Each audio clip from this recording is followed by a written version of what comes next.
പഴയ കാലത്തുണ്ടായിരുന്ന ഒരകല്ലാണിത്. ഇപ്പോഴത്തെ പുതിയ തലമുറകളും ഇപ്പോൾ അരകല്ല് ഫിറ്റ് ചെയ്യുകയാണ്. കാരണം ഒന്നാമതായി ഇതിനകത്ത് നല്ല മുളകരയ്ക്കാം, രണ്ടാമതായി നമ്മുടെ നാച്ചുറലായ സാധനങ്ങൾ ഉണ്ടാക്കിയെടുക്കാൻ പറ്റും. നല്ലൊരു അരകല്ല് ഒരു ദിവസം പണിയേ ഉള്ളൂ. ഇതിൻ്റെ വർക്കുകൾ എന്ന് പറയുന്നത് ഒരു ദിവസം കൊണ്ട് ഈ ഭിത്തിയെല്ലാം കെട്ടി പണിയെല്ലാം പൂർത്തീകരിക്കാൻ പറ്റും.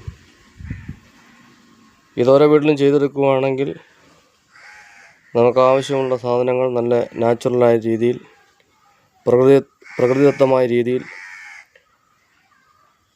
ഉണ്ടാക്കിയെടുക്കാൻ പറ്റും. മുളക് അരയ്ക്കാനും അങ്ങനെയുള്ള എല്ലാ കാര്യങ്ങൾക്കും ഉപയോഗിക്കാൻ പറ്റും. നല്ല സമ്മന്തിയൊക്കെ അരയ്ക്കാൻ പറ്റും. ഇത് ഇന്നത്തെ കാലത്ത് വലിയ ഒരു ആശ്വാസമാണ്.